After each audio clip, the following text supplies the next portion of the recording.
I think long-range shooting can be defined very simply. It's as soon as you start correcting for the trajectory of the bullet. I would say that is the entry threshold for long-range shooting. Because once you start correcting for that trajectory, if you don't apply the right science, then essentially you start guessing. So anybody that shot a deer at 400 yards has shot long range.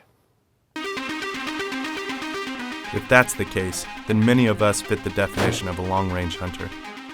I've had great success shooting 400 yards, but really, that doesn't even scratch the surface of what long-range hunting has become. 485. Oh, shoot to 565. Range 722. He's 1,080. In 2016, we went to Browning's headquarters to see if a production line rifle could stack up to the strong reputation of custom rifles. 1,000 yards, baby! 1,000 yards! And we found out that it could. You can find this in retail for about $1,300. But what are you really getting when you buy a custom rifle? And is it that much better? Who's that guy right there? There's the owner. That's Aaron, the owner of Gunworks. This is the good space. Everything that we work towards in our shop is how do we make something that's engineered to fit so it reduces and minimizes our time for assembly. We have an expensive shop and expensive guys, and it's like the less time we spend per gun, the less cost that the customer has to pay. And it seems crazy for a really expensive gun company like us to be talking about cost, but we are really focused on how to keep the costs lower. And what you see is our prices don't come down, but our quality just gets better and better and better. You know, how's everybody done it in the past? What are the weaknesses? How can we make it better? Just a little simple thing, like a lot of those floor plates, when they open up, they bottom out on the front here. So if you Cerakote this and you open that all the way up, it bottoms out and it just marks your Cerakote. Mm-hmm. So we've got a stop built in here so that when you open it up, it bottoms out on the bottom. I mean, you see people in the industry making parts and they don't even think about the little things. And it's hard to actually market the little things, you know? Just take these rings, for example, right? Like a lot of guys, they do this split and then you have two rings here and then you just tighten them up and try to keep your gaps there. If all the load is carried on the screw, in other words, if you're not clamping those two members together and all the load's carried on the screw, that joint is, you know, less than half as strong as if you can clamp that structure together. So we've designed these screws, when you put them on, you actually clamp this top joint completely. If you got a scope tube that's 30 millimeters and you do a 30 millimeter ring, you can't have the ring fit the scope tube perfectly, right? Or else it won't go together. So the ring is a little bit bigger. So if you imagine a 30 millimeter tube and then a bigger ring, it's only touching in 2 points until you clamp it and then it smashes that scope tube into an oval shape, right? And then kind of fills it up. We machine a little notch down in the bottom of these rings so you'll have 3 points of contact. Little teeny pieces that you engineer into every single part. And I've just been showing you a few of those. Yeah. It's like all of a sudden you start realizing, okay, well now I understand why it costs so much. The details and thought put into these rifles is amazing. Oh my God. Isn't that something? And they look cool too. Gunworks doesn't only do rifles in this facility. They also do ammo, which is one of the most important factors in long-range shooting. The best caliber for long-range shooting is the smallest caliber cartridge combination that you can convince yourself to shoot that will maintain the velocity downrange at the distances you want with the smallest amount of wind deflection. But most of us are like anchored to this concept of, I gotta have a bigger caliber, right? Well, the truth is they've got so much going against them, you're way better off with a smaller caliber. Less recoil, more velocity, less wind deflection. I'm pretty sensitive to the fact that our guns are expensive. But if you spend the big bucks on that rifle that can do anything, anywhere, anytime, it's hard to go back. Let's take the optics out of the equation. You know, let's just look at a rifle itself. You know, a rifle from us is $5,000 to $6,000, depending on the options you put together. Why do we go custom rifle versus the factory rifle? Why do we buy a little bit nicer car than another one? What is it? I mean, they both have steering wheels and 4 tires. You know, a custom rifle has a barrel and an action and a stock and a trigger, but so does a factory rifle. Last year, when we were at Browning, we heard the same analogy. The difference between a Kia and a Ford, maybe you pick up a 30% better car for 10% more cost. To get to the Mercedes-Benz, how much better is that than a Ford? Let's say it's 10% better, but you're spending 50% more in cost. So at a certain point, to get better, you're spending a lot more. This year, Browning is releasing a new long-range rifle, the X-Bolt Pro. It seems that a factory rifle company like Browning wants to be held in the same regard as custom rifles. The Browning X-Bolt has proven to be the most accurate factory hunting rifle available. Every hunter and long-range shooter yearns to own a custom-built bolt-action rifle. Browning has the solution, the X-Bolt Pro. A rifle that offers custom-level features and performance. A newly imagined Generation 2 carbon fiber stock offers a reduction in weight without compromising comfort or accuracy. The X-Bolt Pro. This is the Pro Long Range. You want to pull that off? I want to be able to look someone in the face and tell someone what this rifle is capable of. So we sent 3 rifles.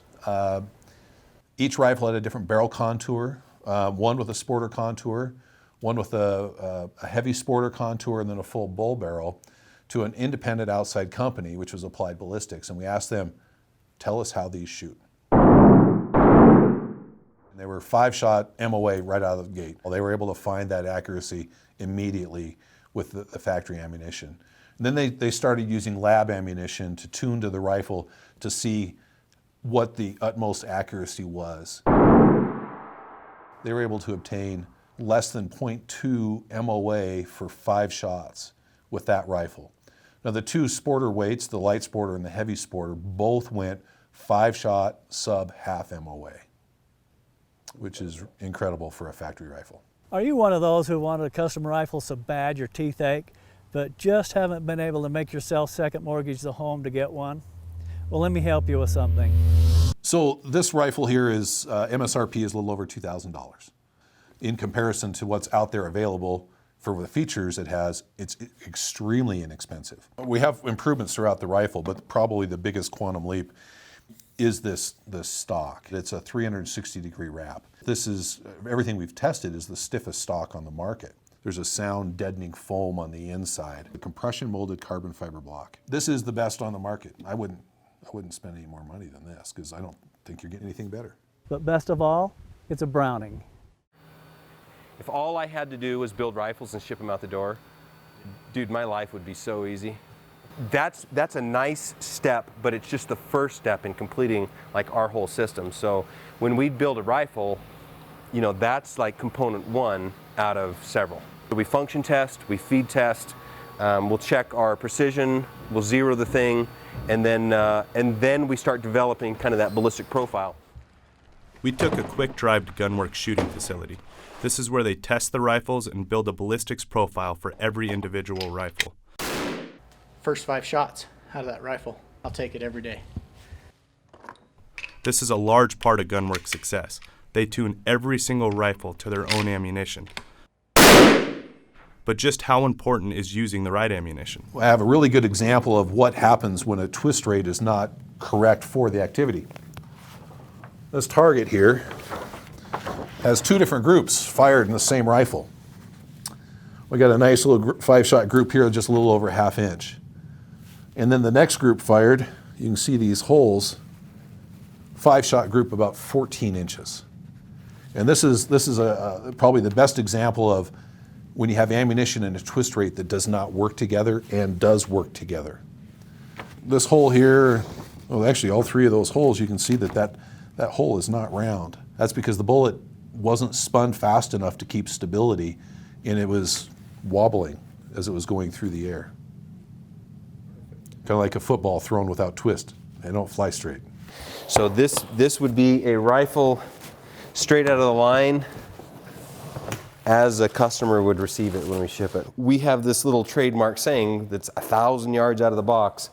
A lot of guys call BS on that, but the goal is with that saying is that all the legwork has been done so that you essentially can take it out of the box and shoot it. Now, obviously, we don't recommend taking the gun on a hunt and trying to make a 1,000-yard shot without shooting it. So once the gun is zeroed at 200 yards, then I expect to be able to shoot any target I can get a range on.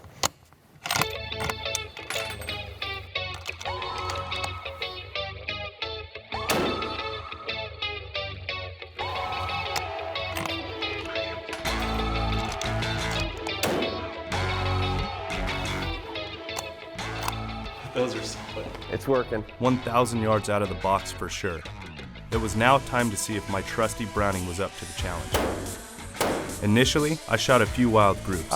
You know, I didn't check with you before, but how's your parallax adjustment? And it took some time to get the rifle dialed in. You see parallax? But a lot of that was on me. We also needed to collect data on my rifle. Let me just plug some stuff in here. I'll crunch some numbers. But with Aaron's help, we were shooting 1,000 yards in no time. There we go. That's a tight shot right there. There we go. We're developing a nice group on the vertical.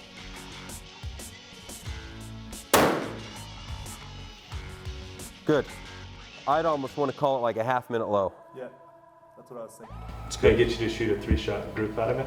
At 1,000?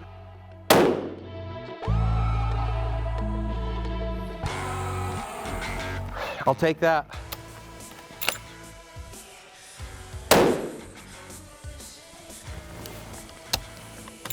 It's like, I'll keep shooting.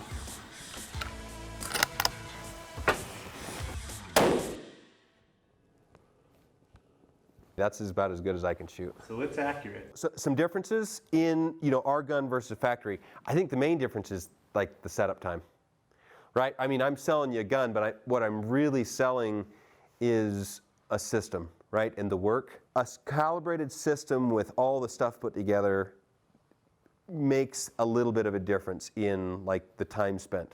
Overall, I really like, you know, Browning products. We've seen them shoot really good. I think for a guy that's working on a budget, I don't know why you would pick something else. I think this is a pretty dang nice, lightweight, long-range rig, personally. It's awesome to know that my rifle can hang with the best of them. But Aaron is right. The difference is all in preparation. You see it all the time. He's got this gun and this ammo and this scope, and it's like, he's got problems, and he doesn't know where the problems are coming from. What should I do? Try some more ammo, change the scope, bed the gun, do this, do that. That's frustrating. That guy could have spent his time learning how to read wind. That's just it. Long-range shooting is complicated to the average guy. Custom rifle companies like Gunworks are just making it easier, if you have the money. And they charge significantly more because they're willing to put the effort into manufacturing some ammo that's tuned to the rifle.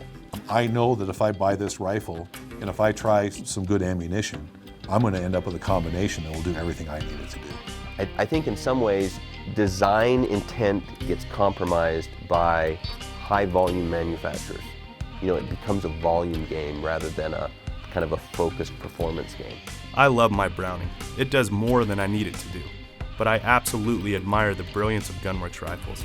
Having a rifle system that shoots 1,000 yards out of the box is unreal. But if you can't afford that, it doesn't mean you can't play. At the end of the day, the most valuable tool you can have in long-range shooting is an education. For me, I still feel there's more to learn, but it's awesome to know that I can make a 1,000-yard shot if I have to with my Browning. One of the things that's so awesome about long-range shooting is it's almost unconquerable. You can't buy your way into it. Obviously, better equipment helps you achieve more, but you can't achieve mastery. It's like there's always another barrier. There's always another boundary to push. You know, you're not going to run into the limit.